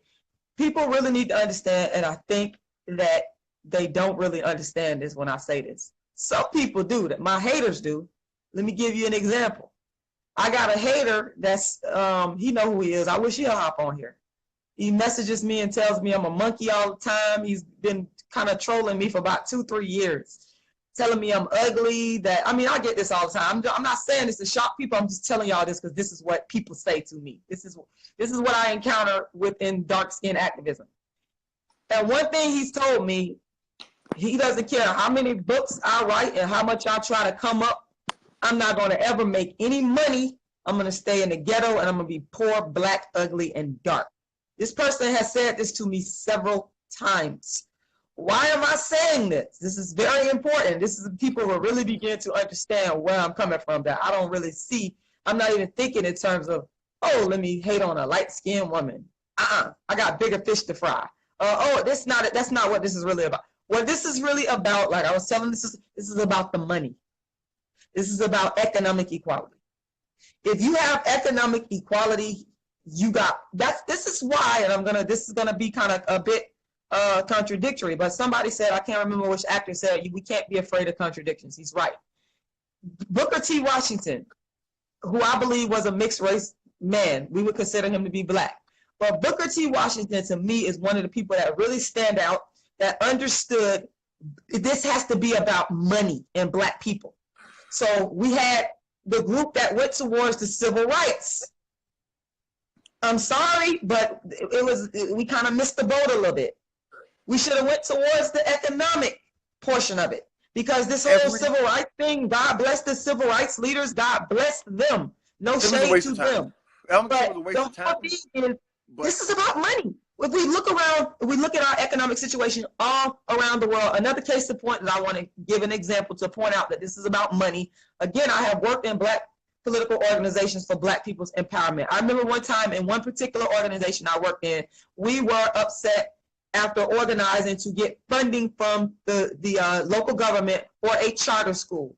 The funding was not given to the black charter school, whereas the funding was given to a North County Greek charter school. Well, of course. I mean, look at demographics and economics. Let me finish the point that I'm making. If we had money, we would not have to go and say, local government, give us the money to open up this charter school. If we had the money, we could just open it. So for me, this is about money. This is about, understand me so clearly. The reason why the darker skinned people are in the position that they're in, even I cited the women that get longer prison sentences than their non-dark skinned counterparts. Well, part of that, I would be willing to bet, and I haven't researched this portion of it, but I would be willing to bet based upon what I know, that it's probably economic. They probably couldn't afford a good, high-powered attorney. So it's all about the money. Well, so when dark people are on par economically with non-dark skinned people, then I can shut up. I have nothing. When we got more Oprahs than I can count, we got Oprahs that's on an equal footing than, I don't know, what's that lady name? Martha Stewart. Because it's a lot of rich white women out here with money, big money. But when we have that type of economic equality, then I can just shut down. I'm done. I'm finished. Millionaire was the first woman millionaire. Bring the black man back to the dark-skinned black woman.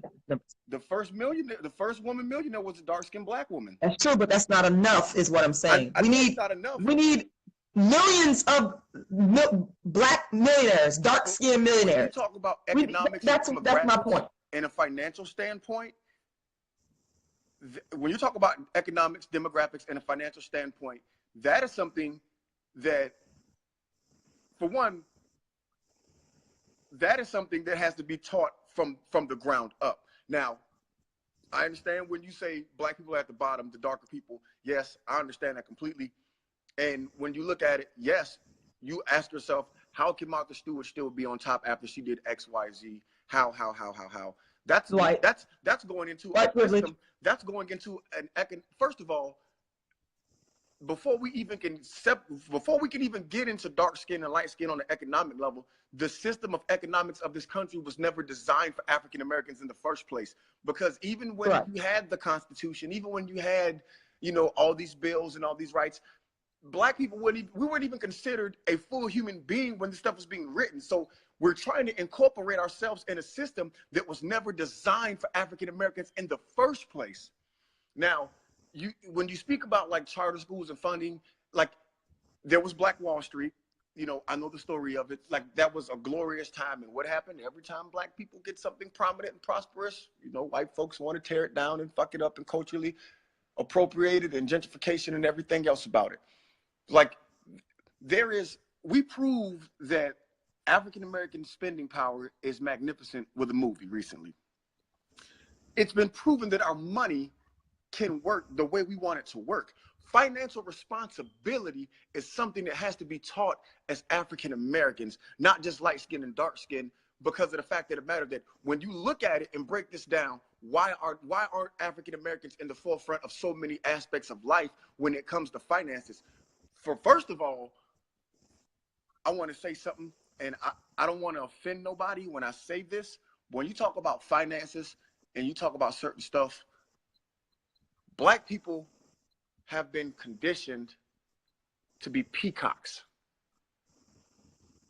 And when I say that, I mean, when it comes to finances, if you give the average Black person $10,000,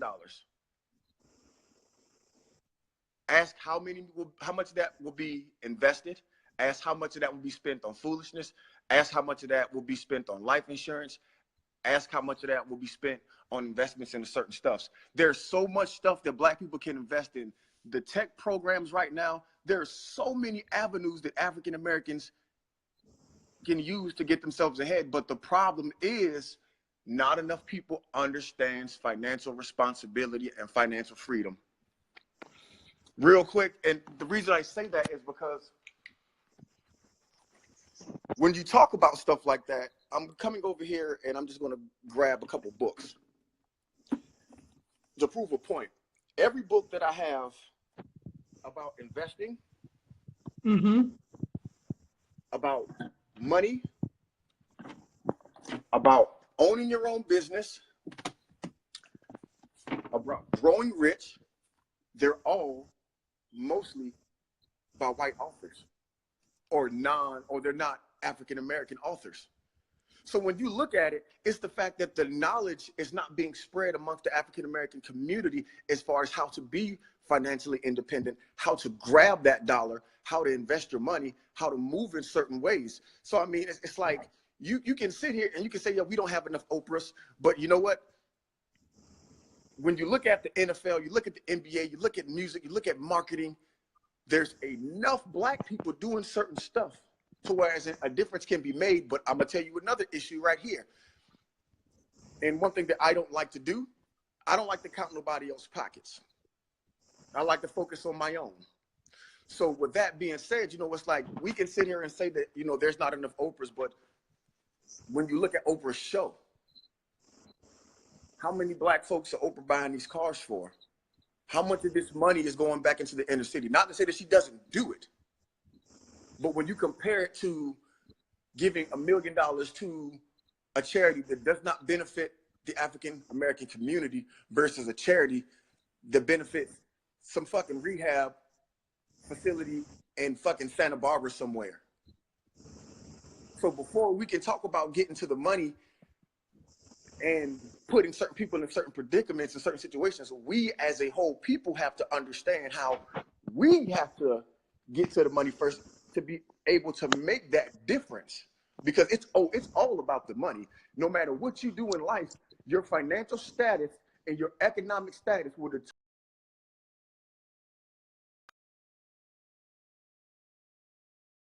You are financially set to a certain degree. Sorry about that. Somebody just called me. It's okay. Go ahead, I'm listening. But like I was saying, like, you know, like you said, the money makes a difference. The money plays a big part in a lot of the stuff. No matter, you can have 25 degrees, you can have a nice size house, you can drive whatever car you want to have. But if you don't have that money in your account to back up certain shit, you're screwed. Because inevitably, when you look at certain stuff, like you said, you look at these white kids who do certain stuff and get off scot-free. You look at situations where recently a Black man got 25 years for having a fake gun. A white woman that worked at a bank stole $3,000 and only got 4 months probation. So when you look at it, yes, it's almost like the darker you are, the harder you have it. But when you break down, even when you go as far as breaking down the words and how you look at things, when you look at the word black in the dictionary, and you look up the word black, or you look up the word white, the first word that appears is pure. Mm-hmm. Look up the word white. The first word you see is pure, without blemish, without fault, without stain, clean. So when you look at the word black, automatically you're getting that harshness, you're getting that negativity. Mm-hmm. Something so simple. I thought about this the other day. It makes no sense. I looked at my car and was like, why is it that when you look at even polarity, black is negative? Even with polarity, black is negative. We have been conditioned and we have been associated and we have been put in a place to whereas in everything associated with the word black means something bad. Right. And, you know, that's insane. I completely understand what you're saying when you say it boils down to money. It really does. It boils down strictly to money and finances. Because if you don't have, you can't fight a war if you can't supply your soldiers. And that's the whole point that I ultimately, on a personal level, work to get to. And would hope that as a collective, black people, particularly dark-skinned black people, I have to say that, is creating a program, going back to Booker T. Washington. When we talk about these things, I like to come up with a concrete way to make it happen and materialize, not just to speak on it. So when we say these things, we need to come up with a concrete program to be able to economically empower dark-skinned people, which I believe will spread across to all black people. So of course you have the continent right there, the African continent. It is one of the probably top 5 richest places on earth due to its natural resources. It's the biggest on the planet. So the whole thing is, what we got to do is we have to develop a system where the people actually benefit and not where we have the resources and the wealth being taken out, like in the situation where you have Sierra Leone with the blood diamonds. Africa's resources has always been extracted by foreigners. It's still going on to this day. So what we've got to do is create exactly, colonialism. So what we got to do is create a plan and a program to make it to where the people actually that is at the root of what I do. I really want people to understand this. For all the rants that I have been doing for years, but 2 things. I want the black man, I'm gonna tell you straight up now, I want the black man back. Number 1, and number 2, the money. When I say the money, don't get that twisted saying just for Rashida. Even though I do want the money for Rashida, and I deserve it. I'm speaking, I want the money for all dark-skinned people, which again, I believe will benefit all black people. But I want the money for all the dark-skinned black people. And I'm thinking in terms of the African continent, because the African continent is it's ironic that it's the most impoverished, but in terms of wealth, it's the most wealthiest. But the people are not benefit. That has always been the issue. It's economic. So what we got to do is create a plan, an economic plan to empower. And the only person that have come close to this that I know, and you can call out some others if you know, is the great Marcus Garvey. I mean, if we can look at his blueprint that he created and move forward to now in 2018, and start to put together plan, because I think that's a part of the problem. A part of the problem is the talking and the emotionalism that we have, which is great. But when it comes down to creating a concrete plan of action and going through the trial and error, and I could say that, I'm a person that could validly say that, because I have a business, which is my play, A Dark-Skinned Woman's Revenge, that's a business. I've had to go through all kinds of trial and error to make it happen, to produce it, to get the show out to the people, to make this thing happen, and then see the results, analyze the results, and go back and do it again and make it better. This is what I'm talking about. A concrete plan of action where we go out, we implement it, and then we tweak it, and we keep refining and perfecting it. If Black people did that, Rashida Strober, the world's dark-skinned, the first dark-skinned activist, will simply be in a history museum somewhere. Because I will no longer be needed. Then I can shut up about dark skin. Until then, I can't shut up. Because I'm still oppressed economically. And it's millions of people, dark-skinned people all over the world, that are oppressed economically. And I can't shut up. Because the problem is not solved. So at the end of the day, I'm glad people are joining. I'm glad people are watching. I'm glad people are angry. I'm glad people are upset. I actually like that. I'm glad people are happy. I'm glad we're having a dialogue. But at the end of the day, I want people to understand that the science of dark skin activism, and I've said this so many times than I could count, is about economics. What are we going to do about our economics? That's the key. African Americans as a whole do not practice group economics, much like other cultures. Asians practice group economics. Latinos practice group economics. Right. Indians come over to here and they damn sure practice group economics. But in the African American community, when you look at it, and I thought about this when somebody said this a while ago, only in the Black household is where parents can't wait for a child to turn 18 to get the fuck out their house. Right. When in fact, when you look at all these other races, you know, Caucasians, and you look at stuff like that and these other races, the child's maintaining themselves in the home, they're building their credit, they're saving money, they're establishing themselves. So when they step out on their own, they don't have to come back and they can better benefit everybody else in the end. Group economics does not exist within the African American community because there's too much of the me-I mentality. There's the me-I mentality, you know, and a lot of the time it's people are afraid to let anybody be better than them. That's a problem. That's a major problem. So, I mean, like, I get as far as what you're saying, like, I understand, I don't disagree with you, you know, but I just say that as a whole, there has to be that fight. And, you know, there also needs to be your fight as well. I will never sit here and take anything away from any Black person trying to do anything that's going to benefit African Americans, period. Because of the simple fact of the matter, I believe that as African Americans, it is our job to fix us and benefit us.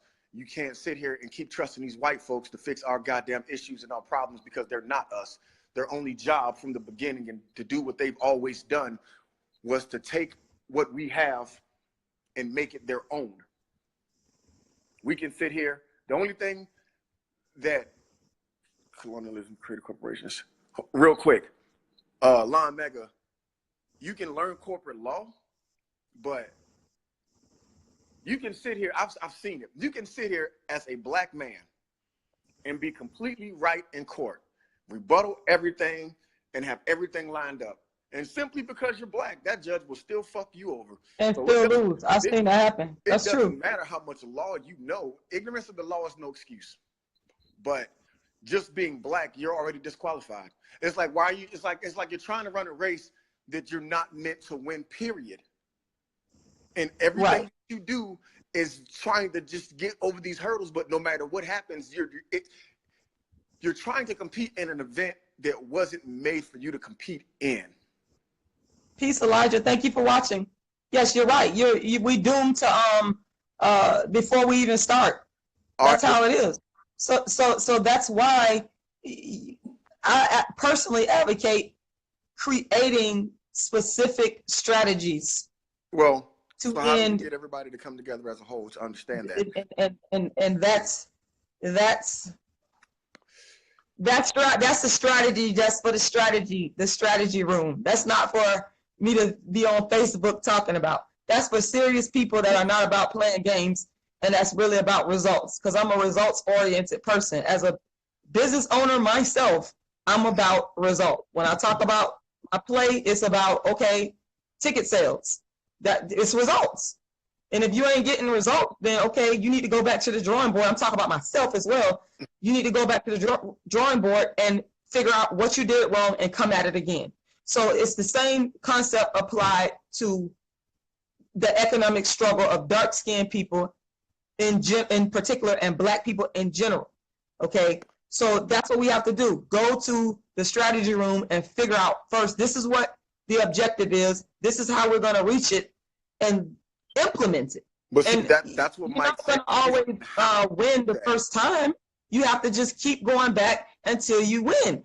And that's why I think that Black people have dropped the ball in terms of looking. We've dealt with that type of strategy dealing with politics, but we kind of dropped the ball with the economic portion of it, and that's why we're in the position that we're in. Well, the economic so portion deals with the politics as well, though, because of the simple fact of the matter that, like, for example, like Mike wants to know, how do you get everybody to come together as a whole to understand that? Just from experience, and my experience of being in leadership positions from military to other things as well, if you sit here and you try to get 1,000 people to move to one location at one time, it's going to be fucked up. But if you get 10 at a time and you move them over there, it'll be a whole lot successful. So I believe that by taking small actions in small pockets and then implementing that plan and building over time. Absolutely. And that's exactly what we're on the same plane on that one, because it's not something that's going to happen overnight. It's something that takes commitment and dedication and actual follow through. So, you know, from none of this in my lifetime, like I don't expect to see any significant change in certain stuff in my lifetime. But the fact of the matter is that if my children can reap the benefits of it, then hey, I'm all for it. Even, you know, I tell my mom, you know, fear has no place in revolution. So when you, brother, I'm glad you said that about the color definitions, black, white. Yeah. That's another thing, Brandon. You have to know certain stuff when you're breaking down certain stuff, when you're speaking, even in terms of law, you know, just by certain words and phrases they use, everything breaks down to the standpoint that we just have to educate ourselves to the point of understanding. A lot of Black people just don't understand a lot of stuff. And the problem comes in whereas you can have a Black person who's completely innocent, but because they don't have the money to get themselves out of jail, or they don't have the money to afford a lawyer, they'll tell them, hey, well, if you just say you're guilty, we'll let you go home. Right. Or if you just say you did it, or you cop this plea deal, and we'll work out a deal, and you plead guilty to these charges, and you'll only do X amount of time. That comes from the fact that they don't understand. They don't understand legal jargon. They don't understand just the breakdown of certain stuff. And that comes from an educational background. And really, it gets deeper than that. It gets deeper than that. You have to go into the home and really evaluate the structure of the African-American community as far as family goes. That's another big deal. A lot of people, they really don't understand. And you can sit here and say that, you know, they talk about as far as what we have as Black people and how far we've come. But I tell people, when you look at it and you break down this timeline, you think about it, it wasn't even 100 years ago when people, well, hell, 6 months ago, somebody was hung in Piedmont Park up here in Atlanta. 6 months ago. Right. So it's not like we're in a time where things have gotten oh so great and oh so different. No, it's proven every day. And the only thing that you can really try to do is equip yourself with enough knowledge and education to survive and somehow fight back in this fucked up ass world in which everything that we do is frowned upon and deemed negative. Right. And I think that this dialogue and this discussion is one of the things that's going to contribute to a solution, because as people are watching, people are thinking, people got mad, people got happy, people shared their thoughts. And I think that that's how I like it. I'm going to be honest. I think conflicts leads to a solution to a problem. It jolts people into action and say, what next? What are we going to do next? And with that being said, I was going to only stay on here and talk for about 15 minutes. I think I must have been on here for like close to 2 hours. But I got to go pick up Lauren. It's 2 o'clock. I'm looking at that clock. I got to go pick up my daughter. But anytime I'm telling you this, brother, I'm telling anybody that's watching this right here, anytime, and I've said this so many times that I can count, anytime anybody wants to come on live with me, normally I do it on YouTube live, but people just hopped on here today. Shout out to everybody that hopped on here. There was another, somebody else wants to come on here. Oh boy, but I gotta go. That's Everett. Shout out to you. The thing is, I gotta go pick up Lauren. It's 2:00, and I literally got to go. But we can always set up a live, and I would be more. This is what I actually live to do. This is what I live to do. So anybody could contact me anytime. You can email me. Sometimes on my Facebook page gets shuts down, but you can still email me or go to my website, queenofdarkskin.com, and you can always contact me, and I will be more than happy, even if I disagree with you. I want those people to really understand that, because the people that came on here today, 2 of those people literally disagree with me. And to me, I think that there was a phenomenal discussion, because at least we come into a closer understanding. And Rebecca, if you're still watching this, I want to apologize to you, because I was turned up on you. And the reason I was turned up on you, and I shouldn't have been that turned up on you, the reason I was turned up on you is because I was arguing with Jaquez, who called me ugly and basically said that light-skinned Alicia Keys looks better than me. I was angry, and I've been wanted to go at him verbally. And I was just shocked that he came on my live, and that really turned me up. But I had it continued to be turned up on you, and I apologize to you, because you did come on here with a calm demeanor, and you came on here and you was ready to talk to me and get an understanding of the science of dark skin activism. And I want to appreciate everybody that came on here. I keep talking and going on and on because I like to talk, but I get off here and go pick up Lauren, or nobody's going to pick her up. But yeah, so is there anything else that you want to say? I really appreciated your insights. Really enjoyed, especially the economic insights. But go ahead. I really enjoy going back and forth. I think that more as African Americans, we need to learn more about conflict resolution, how to have discussions and debates, and how to have a dialogue going back and forth where you're not cursing, where you're not screaming, where you're not demeaning and belittling one another, because then the point gets made in a positive manner. It's a difference when you talk to someone and when you talk at someone. So I do appreciate everybody for allowing me this platform just to have this discussion with you. And I do enjoy your insight. I support everything Black and everything beautiful. I will go to your website. I'm going to add you. If your friends are full, I'll follow you. If you got anything you're selling or you're doing, don't be afraid to tag me in it. That goes for anybody who's watching. I support everybody and anybody. So I appreciate the time. With that being said, go pick your child. Thank you. Also, I want to encourage y'all to go to queenofdarkskin.com and make a donation. That's very important. I forgot to talk about that. I have the Dark Skin Activist Tour going on. I'm putting together some absolute fire. I'm talking about, like, it's fire. I got a Dark Skin Woman's Revenge, the play that I did about 4 showings of last year. I got a brand new, I ain't gonna even say, I'm always looking for funding in order to be able to produce these shows. So what you could do is you can catch my GoFundMe off of my website, which is queenofdarkskin.com. Oh, I feel so good to say that. I'm the queen of dark skin because I earned the title, put in that work. Anyway, you could Google Rashida Strober GoFundMe, go and donate. I want to thank the latest person that I received a $100 donation this morning. I want to thank that person for donating. I want to thank everybody for taking the time to watch. Queenofdarkskin.com, Rashida Strober, the world's first dark skin activist, the creator and the inventor of the science of dark skin activism. I also want to let everybody know that I'm coming with my new book sometime in 2018. It's called Inventing Dark Skin Activism, the Rashida Strober Story. All right, look out for that book. And like I said, once again, go make a donation. You can also donate. You can also go to my PayPal. The email address is icecreamladydream@yahoo.com. Once again, icecreamladydream@yahoo.com. Now, anyone that makes a donation in hold on one second, in $25 or more, you're gonna get a copy, and everybody should have this book. Complete, absolute, groundbreaking fire. Darkism, 25 ways dark-skinned people are discriminated against, laying it out to you with concrete, specific examples. Nothing surface. This is concrete examples of why I speak so much on dark-skin discrimination, because this book lays it out. I talked to you guys. Some of y'all caught the live yesterday when I experienced darkism in Publix. I was right at the Publix. I filmed it.